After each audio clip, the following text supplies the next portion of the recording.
اللہ کے نبی وہ سب سے محبوب عمل جو میرے عرش والے مالک کو پسند ہے وہ کون سا ہے؟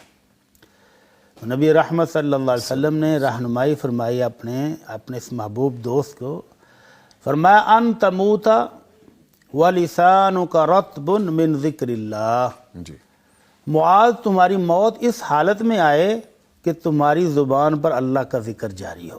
اللہ اکبر، تو یہ عمل اللہ کو سب سے زیادہ محبوب ہے۔ اللہ اکبر، اللہ لیکن یہ زبان پر ذکر آخری وقت تک جاری کیسے ہوگا؟ کیسے ہوگا؟ جب آپ کی زندگی اس پر گزری ہوگی، آپ نے زندگی بھر اللہ کا ذکر کیا، تلاوت کی ہے، تسبیحات پڑھی ہیں، تحمیدات پڑھی ہیں، اور اپنے رب کو ہر موقع پر، خوشی ہو یا غمی، ہر موقع پر یاد رکھا ہو، تو پھر یہ اللہ توفیق دیتا ہے کہ آخری ٹائم تک آپ اللہ کے ہیں اور اللہ آپ کا ہے۔ اور اگر آپ بندہ بھولا ہی ہوا ہو تو پھر یہ موقع نہیں آتا۔ حافظ ابن قیم رحمہ اللہ، انہوں نے اپنی کتاب میں بہت سارے ایسے واقعات پیش کیے ہیں کہ آخری ٹائم پر فلاں بندے کا یہ حال ہوا، فلاں کا یہ، فلاں کا یہ۔ تو کہتے ہیں کہ ایک صاحب فوت ہو رہے تھے تو بیٹے نے آ کر کان میں کہا، ابا جی قل لا الہ الا اللہ، آخری وقت محسوس ہو رہا ہے تو ابا جی لا الہ الا اللہ پڑھ لیں۔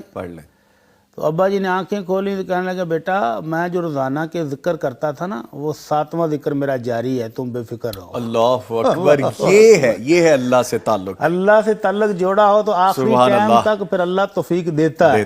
تو کہتے ہیں پھر انہوں نے لا الہ الا اللہ پڑھا اور یہ آخری کلمہ تھا جو ان کی زبان سے نکلا اور روح پرواز کر گیا۔ اللہ اکبر۔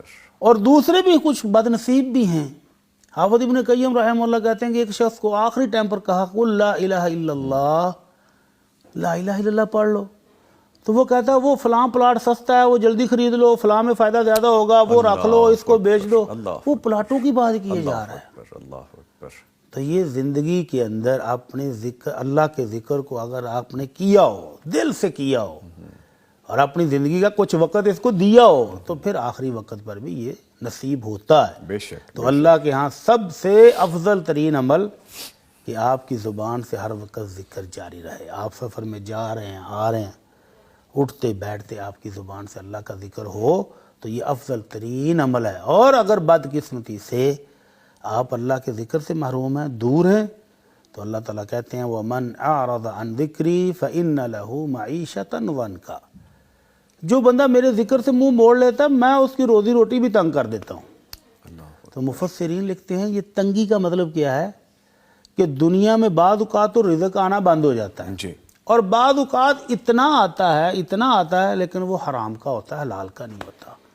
اور حرام مال جتنا زیادہ ہوتا جائے گا، ذہنی ٹینشنیں بڑھیں گی، بیماریاں بڑھیں گی، سکون زندگی سے ختم ہو جائے گا۔ اور پھر جب قبر میں یہ بندہ پہنچتا ہے جو اللہ کے ذکر سے محروم تھا، تو معیشت زن کا مطلب یہ ہے کہ اس پر 99 بڑے بڑے سانپ مسلط کر دیے جائیں گے۔ اللہ اکبر۔ اللہ تعالی ہمیں اس برے انجام سے بچائے، آمین۔ اللہ ہمیں کثرت سے ذکر کرنے والوں میں شامل فرمائے، آمین یا رب اور جو ذکر ہم کریں اللہ اپنی رحمت سے وہ قبول فرما لے۔ آمین یا رب العالمین۔